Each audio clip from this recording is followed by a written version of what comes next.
Hello and welcome to La Rosa Reads. I'm Denise La Rosa, and today I'm going to share my August reading plans. Let's talk books.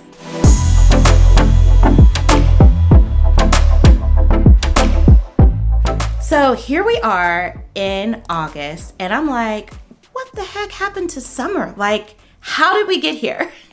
I feel like I blinked and I went from like June 1st to the month of August, and I don't know how I feel about that.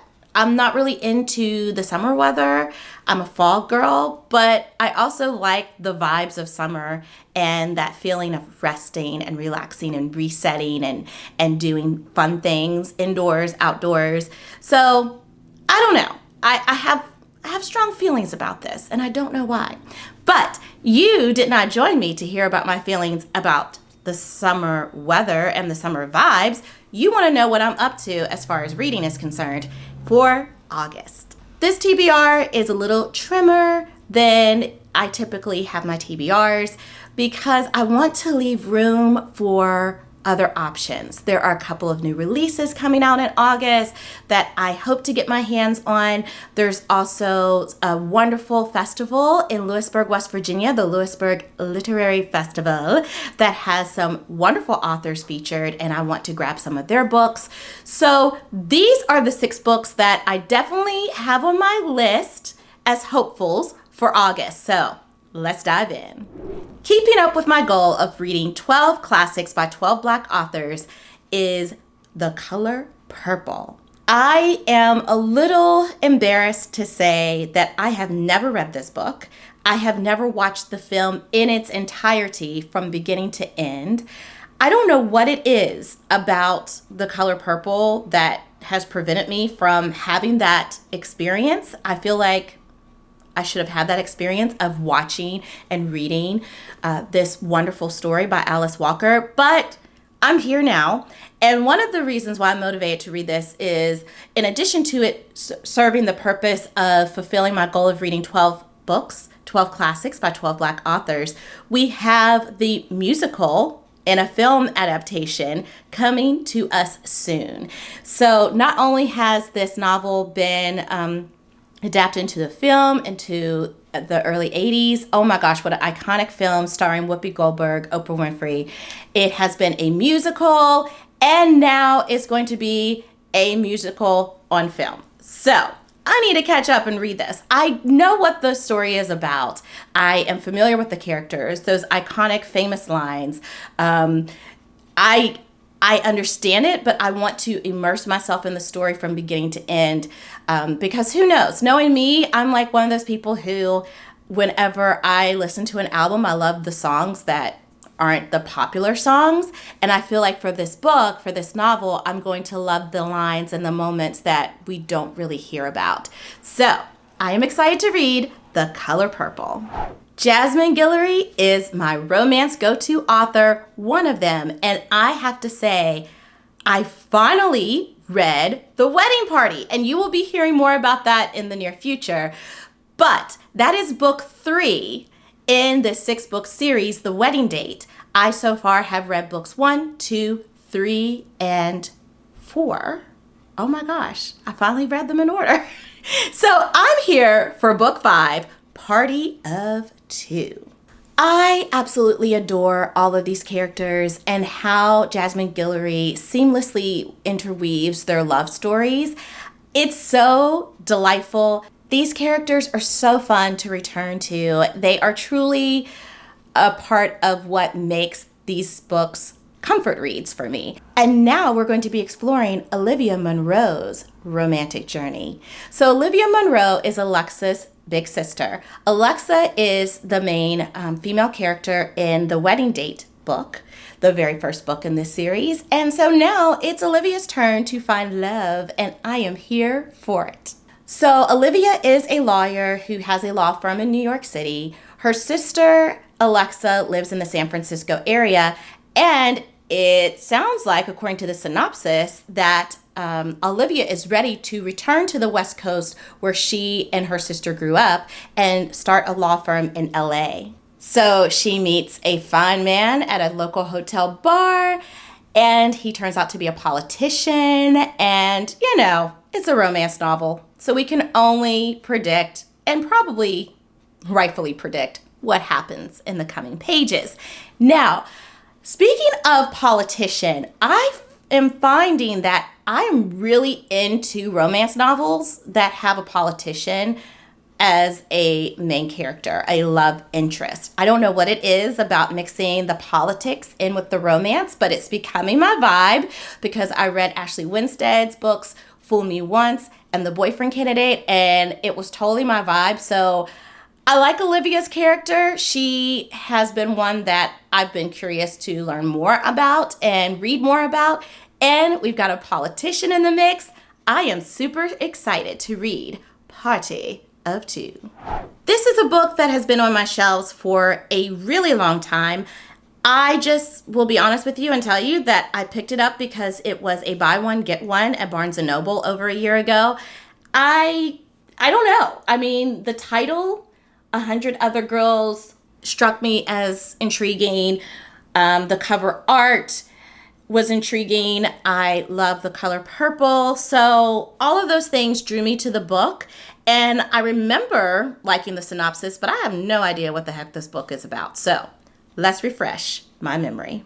Okay, Nora's life is a little off track. She's an inspiring writer and amateur blogger in New York, which is a nice way of saying that she tutors rich Upper East Side kids and is currently crashing on her sister's couch. But that's okay.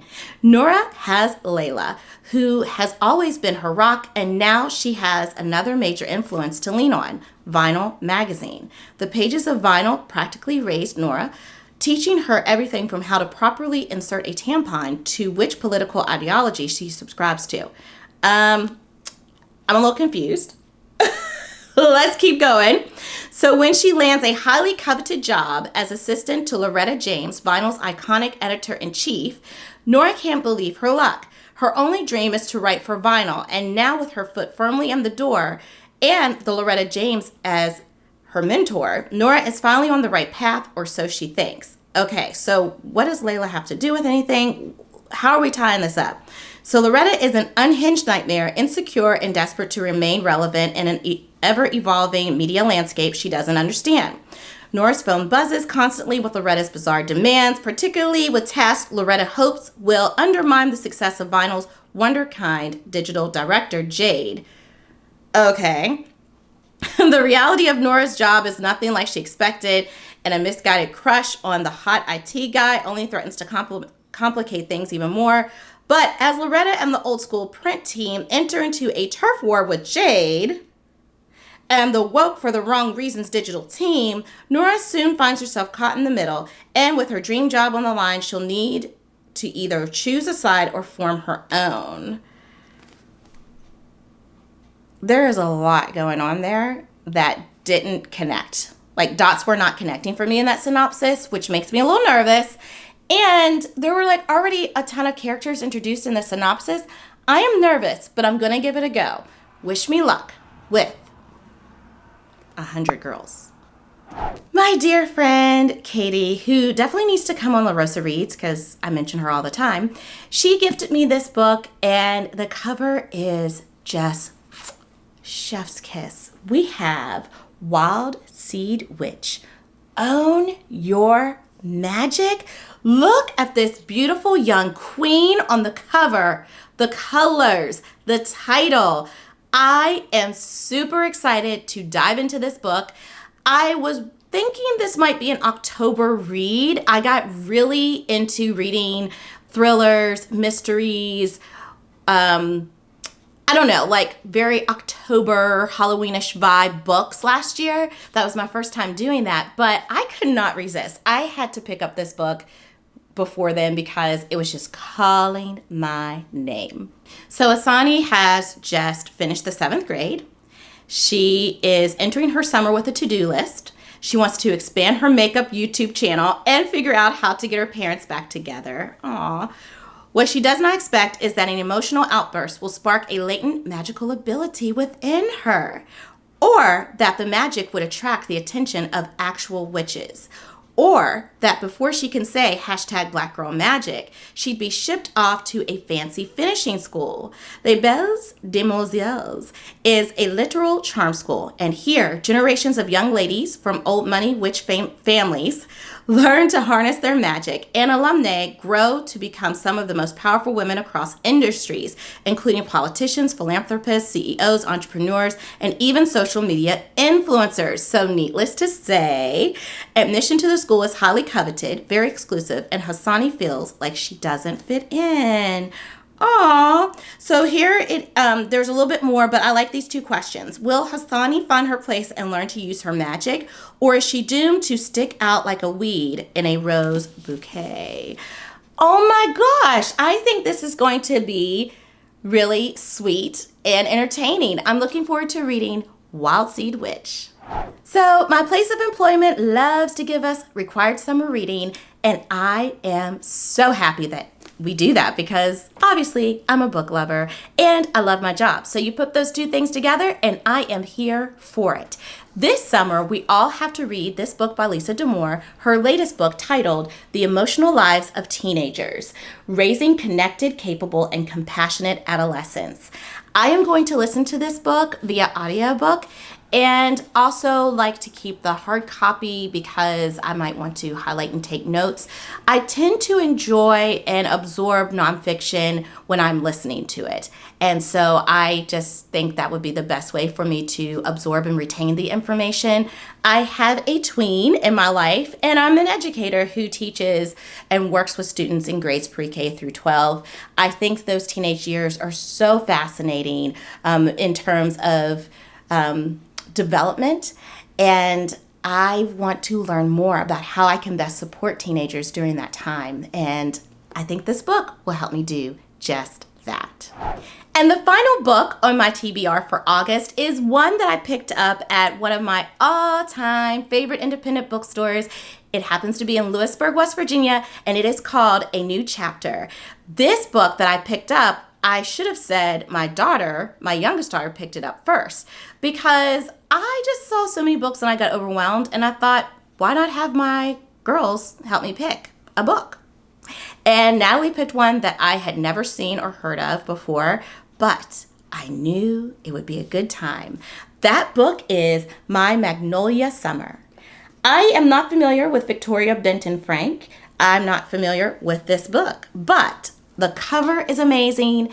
It has summer in the title, summer vibes with the cover art, and it is summer, and my summer's about to be over, so why not escape to a summer read? Just makes sense. All right, so this is another book that I really am not familiar with, the synopsis, so here we go. In New York City, winter never seems to loosen its hold, and to South Carolina transplant Maggie, the balmy beach weather of April back home on Sullivan's Island feels like a distant memory until a phone call from her sister Violet changes everything. Gran, the family pillar, has fallen into a coma after a car accident caused by Maggie's troubled mother, Lily. Aw, but when Maggie returns, she finds there are other problems in her hometown. The Magic Lantern, the restaurant owned and run by generations of women in her family, is now rudderless, and her sister seems to be headed for a savage breakup. Oh my gosh, that reminds me of our hometown restaurant, my hometown restaurant in my little town in West Virginia. It's called the Big Wheel. Like, that is the heartbeat of the town. So we can't lose the Magic Lantern, y'all. All right, once she is back among the marsh grasses and dunes of South Carolina, Maggie feels herself changing like the Atlantic tides, rediscovering the roots she left behind and becoming a new and different version of herself. I feel that, girl.